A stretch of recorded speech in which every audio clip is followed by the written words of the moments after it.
हजारों का मेला जुड़ा और हंस जब जब उड़ा तब अकेला उड़ा।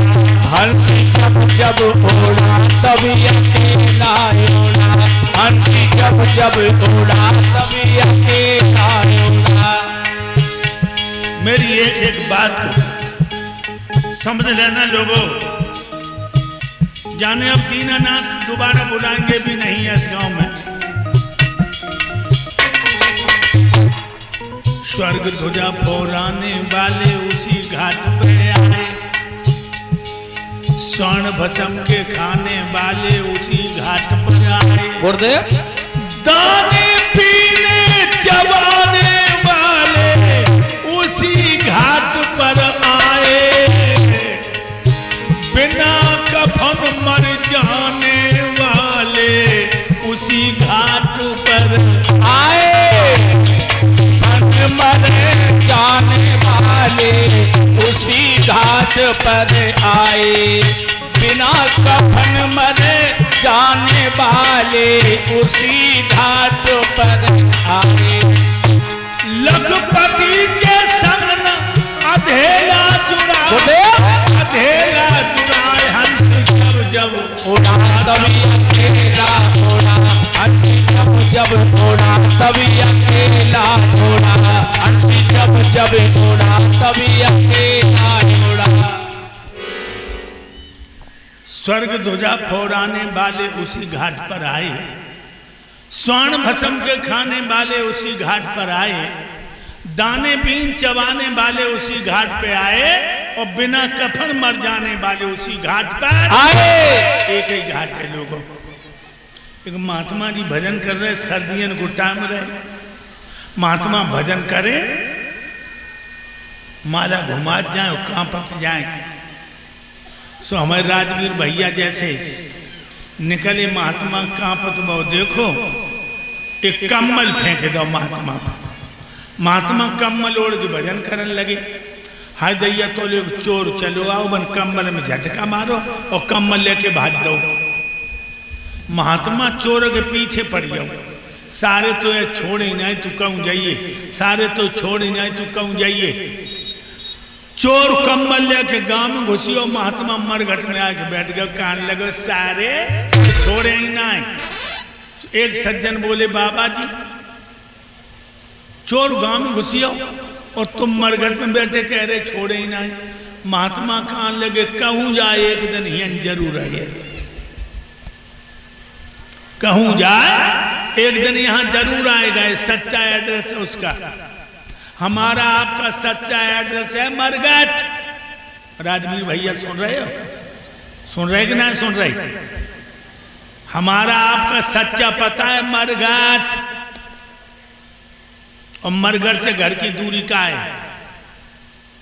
मरघट कितनी दूर है घर से और कितने दिन में मंजिल तय कर पाते? महाराज प्रियव्रत को उसी वक्त वैराग्य हो गया। अपने घर आए, अपने छोटे भाई उत्तानपाद के माथे पर मुख रख दिया माथे पर और कहा मेरा अनुसंधान पूर्ण हो चुका है, अब हम भजन करने जाएंगे, तुम अब जर्राज को चला। समझो लोगों, जो औरत में, जो औलाद में, जो दौलत में अगर चैन हो तो प्रियव्रत जैसे राजा जंगल में भजन करके क्यों जाता? तासो एक बात बता दूं तुम्हें कि उन्हें तो तोड़ा चलो, दीनानाथ तो जोड़ा चलो। भाइयों भजन करबे वो चले गए और राजा उत्तानपाद की दुल्हन को नाम है सुनीत, पतिव्रता है। पहला नियम है सुबह जगती है, दिनचर्या से पहले अपने पिया के पैर छूती है, दर्शन करती है। घर में हजारों नौकरानी, हजारों बांदी,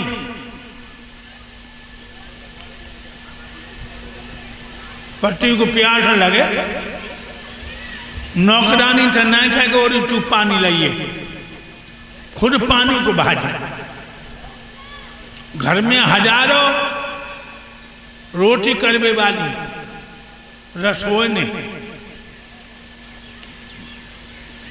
पति को भूख लगे तो रसोई थे ना कह अच्छी सब्जी बनाइए, खुद अपने हाथन से भोजन बनाए, अपने पिया को जमाए। पतिव्रता है। पहलो नियम है सवेरे जलती हैं, पति के पैर छूती हैं। अच्छा तुम पैसे वाली हो, इतनी आई हो भागवत सुनने को, हाथ उठाओ सवेरे को अपने अपने पति के पांव छुअते।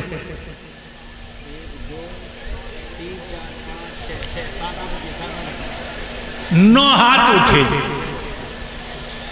नवदा भक्ति में ये तो है, 9 हाथ उठे और तुम सबका बाहर झोंकना ही हो।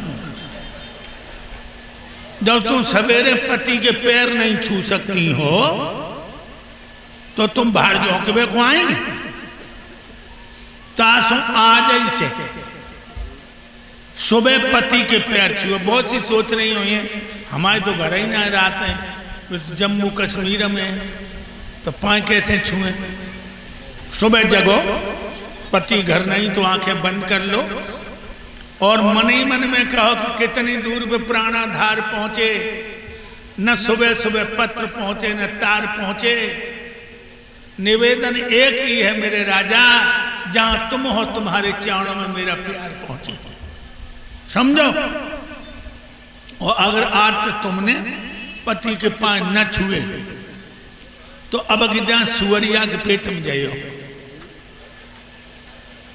सुअरिया के पेट में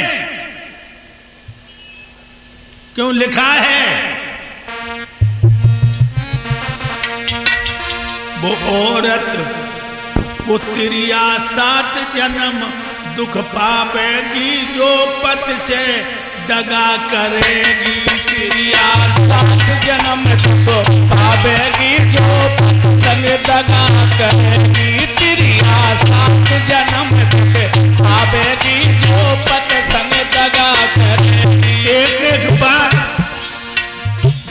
अपने हृदय में धर लीजिए गुरुदेव। पति संग दगा करेगी, पति संग दगा करेगी, वो तिरिया 7 जन्म दुख पावेगी, पति से दगा करेगी। तिरिया 7 जन्म दुख पावेगी, जो पति संग दगा करेगी। तिरिया 7 जन्म दुख पावेगी, जो पति संग दगा करेगी। अगर पति के पैर न छुए, उन्हें परमेश्वर न माना तो मर के तुम कुतिया बनियो, तो मर के तुम कुतिया बनियो। घर घर डंडा खावे, हो पति से दगा करेगी। या 7 जन्म दुख पावेगी, जो पति संग दगा करेगी। तिरिया 7 जन्म दुख पावेगी, जो पति संग दगा करेगी। 7 जन्म की बात करिए। कुतिया मर के सुअरिया बनिए, कुतिया मर के सुअरिया बनी। जन सोचियो कि छुटकारा मिल जाएगा, नहीं मिलेगा। कुतिया मर के सुअरिया बने और गली में भिष्टा खावेगी, जो तिरिया 7 जन्म दुख पावेगी, जो पति संग दगा करेगी। तिरिया 7 जन्म दुख पावेगी, जो पति संग दगा करेगी। पति संग दगा करेगी,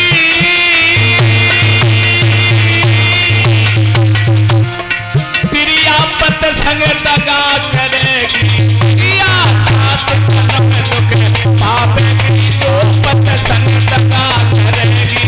नारी 7 जन्म दुख पावेगी, जो पति संग दगा करेगी।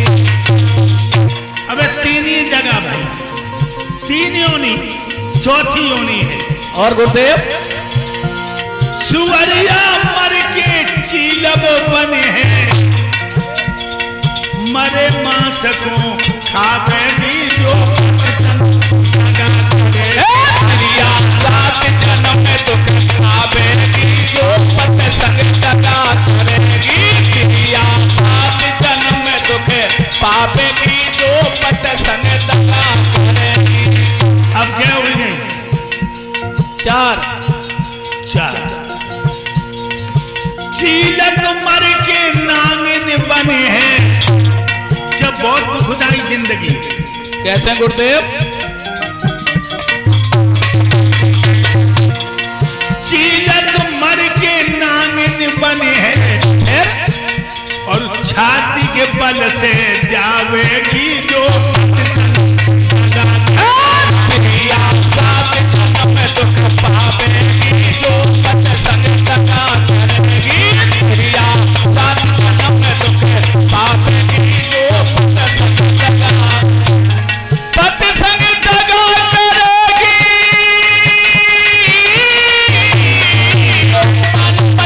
दगा करेगी। चिड़िया सात जन्म में दुख पावेगी जो पत संग दगा करेगी। चिड़िया सात जन्म में दुख पावेगी जो पत संग दगा करेगी। अब क्या हो गई? 5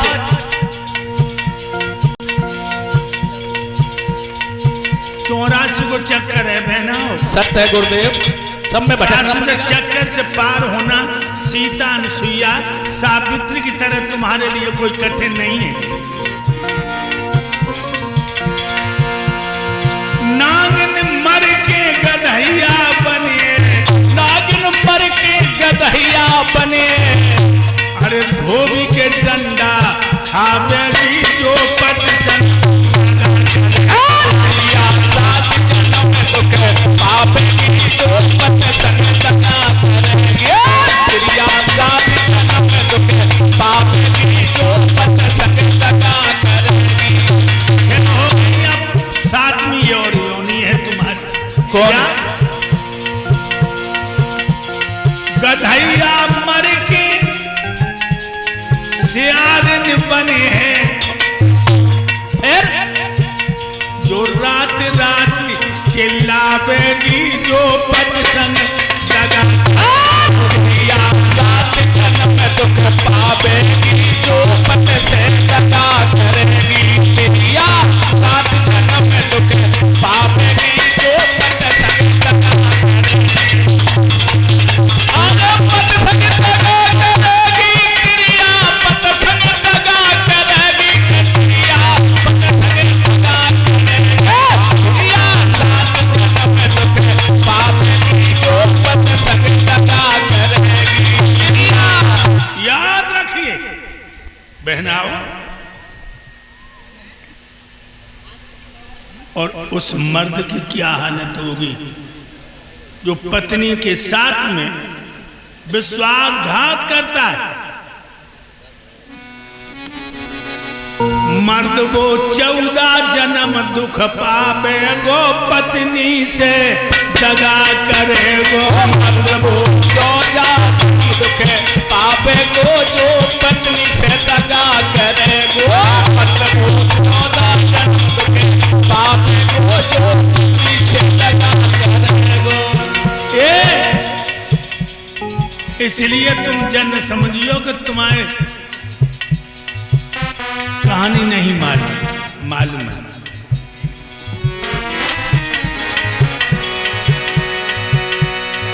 चौरासी को चक्कर भारी, 84 को चक्कर भारी।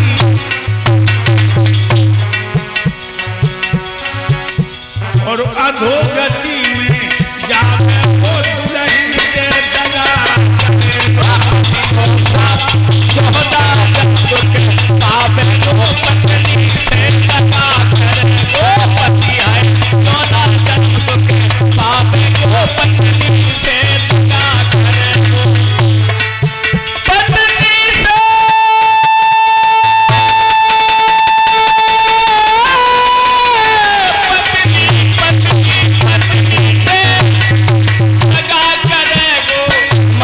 14 जन्म दुख पावे को पत्नी से दगा करेगो। प्रभु 14 जन्म दुख पावे को पत्नी से दगा करेगो। याद रखना, तुम्हें योनियां इसलिए नहीं गिनाई हैं कि तुम में हम भी आ रहे हैं। तुम्हें योनियां नहीं गिनाई हैं, लेकिन तुम्हारी बड़ी घिनौनी योनियां हैं जो हमें कहने में भी लोटी हो जाएगी। इसलिए याद रखना भाइयों, रानी सुनीति पति को परमेश्वर मानती और सुबह उठकर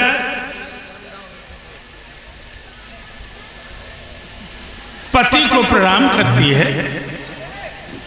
श्री सुखदेव जी बोले, हे राजा परीक्षित, एक दिन राजा उत्तानपाद दरबार को खत्म करके जब महलों में गए तो रानी ने बड़ा सुंदर पलंग डाल दिया, तो अपने पिया को बिठा लिया और भाइयों पानी भर के दिया महाराज को।